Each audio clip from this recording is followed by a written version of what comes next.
I was 17 when it happened. My little sister, Lily, was 7, small, bright-eyed, and scared of thunder.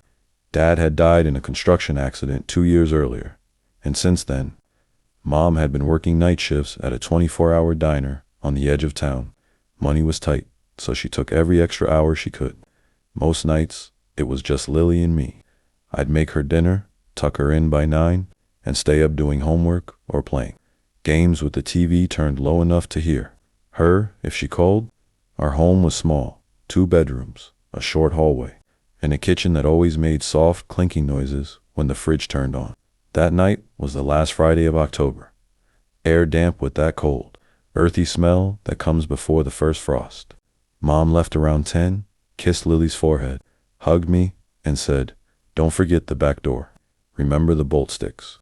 I watched her taillights fade down the street and twisted, both locks until they clunked tight.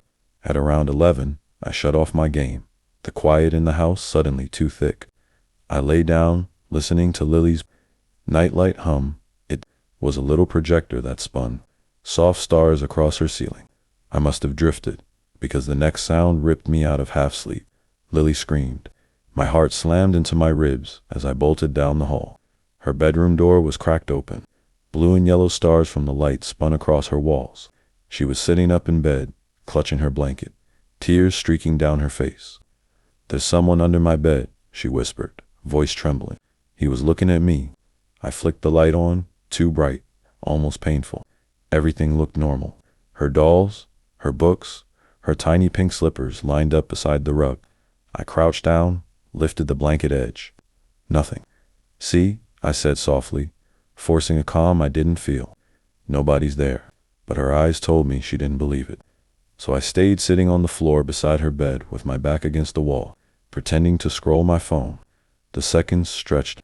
The spinning light painted slow, lazy stars over her sleeping face. At some point, I dozed off. A noise snapped me awake, a dull thump. I checked my clock, 12:03 a.m. The sound came again, a low scrape, like cloth dragging over wood. The noise came from Lily's room. I grabbed the baseball bat I kept from Little League and crept down the hall. Her door was still half open, the faint blue glow spilling into the hallway.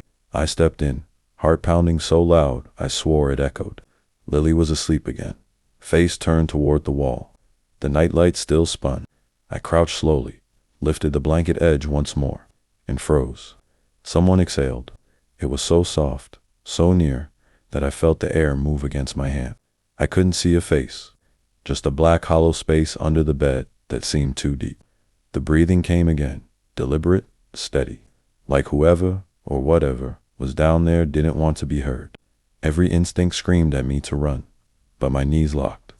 My body refused to move. Then, something brushed against the underside of the mattress light, deliberate pressure. I stumbled backward, clutching the bat so hard it hurt. I hid in the hallway, shaking, staring at her door. My phone said 12:09. Mom wouldn't be home until 5. I thought about calling the police. But what if it was nothing? What if I was wrong? Hours dragged by. I didn't blink, barely breathed. The house stayed silent. When the first sliver of dawn touched the curtains, I heard the sound of Mom's car pulling into the driveway. I ran to meet her. One look at my face, and she didn't ask questions. I led her straight to Lily's room. The sunlight looked soft and harmless now.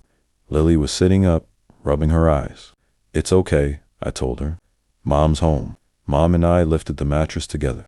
Nothing, just the wooden floor, scuffed and dusty, except for one thing. A trail of dirt smeared across the boards, thick and dark, full of tiny gravel and damp pine needles, the kind that came from deep in the forest, miles from town. The smell of wet soil filled the room. Lily whispered, "See, he was real." Mom's face went pale. She didn't argue. She just told me to grab our things. Within 10 minutes, we had backpacks packed and the car running. Grandma's house was 30 minutes away, and we drove in silence the whole time. We never went back. Mom sold the place a month later, saying nothing about what we found. Lily laughs again now. Mom works day shifts, but I still remember that sound, the slow breath from under her bed. And sometimes, when I close my eyes, I swear I can still smell the dirt. If you enjoyed this story, Keep your lights low, lock your doors, and don't forget to like and subscribe. When I was about 12, I learned how terrifying silence could be. The kind of silence that feels alive, waiting, breathing with you. We lived in an old brick house just outside Valdosta, Georgia. 3 bedrooms, 1 bathroom, and too many shadows for such a small place. The yard was flat, the kind of stillness where cicadas screamed louder than cars. Most afternoons, I was alone after school. Mom worked at the grocery store until evening, and my stepdad drove a delivery truck all night. The only company I had were for cats that jumped at their own reflections. And Daisy, our foster dog, who flinched at every creak. The basement terrified all of them. Even Daisy would whine and dig her feet into the floor if I tried to drag her down. That should have been my first warning. One Friday, I needed clean gym shorts for Monday, so I headed down alone. I had music in my headphones and a handful of dirty laundry when I heard it. Snap, right by my ear. It wasn't a soft sound. It was sharp, intentional, like someone trying to get my attention. My heart froze. I turned so fast. I slammed my elbow into the washer. Lid. Nothing. Just the hum of the basement light. The smell of damp concrete filled my nose. Static, I told myself. Just static. But I ran upstairs anyway and locked the basement door. 2 weeks later, I learned it hadn't been static. It was a Friday again. School let out early. One of those bright Georgia afternoons where the air feels thick enough to drown in. I dropped my bag by the kitchen door and ran straight to the bathroom. The house was quiet, except for the hum of the air conditioner. I was sitting there, staring at the little window above the toilet, when I heard it. Peanut, my mom's voice. Clear, soft, calling me by the name she only used when she wanted something from me. It came from the hallway, just a few steps away. Every muscle in my body went tight. Mom was supposed to be at work. No car in the driveway. No keys in the door. The house was too small for echoes. Someone, something, had said my name. I waited. Nothing. Just that thick, expectant silence. When I finally opened the bathroom door, sunlight filled the hallway. Every door stood open. The house looked perfectly normal, and yet every instinct screamed wrong. Mom, I whispered. Daisy stood in the kitchen, her ears pinned back, tail stiff. She wouldn't move. Room by room, I checked. Mom's unmade bed, my messy desk, the storage room full of boxers, and a rocking chair that creaked whenever the wind blew. Nothing. Then, from the kitchen, Daisy started pacing in frantic circles. Whining, I grabbed her collar and bolted outside. We sat on the carport for nearly 3 hours. Daisy pressed against me, panting like she'd run miles. When Mom's car finally pulled into the drive, I burst into tears.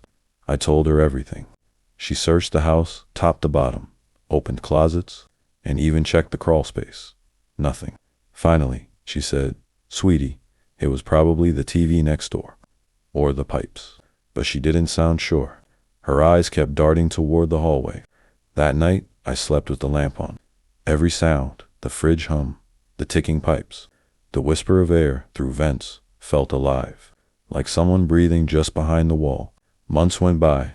Life returned to normal, but I never used the bathroom when I was home alone again. Daisy never went near those basement stairs. The cats still avoided that hallway.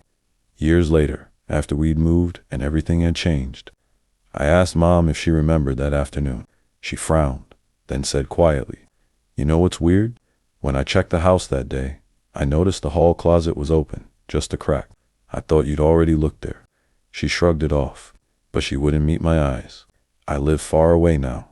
Different house, different life. But sometimes, when the night feels too still, I hear that same voice. Peanut, always soft, always near. And every single time, I freeze. Because once you've heard your name spoken by someone who shouldn't be there, you never again believe you're truly alone.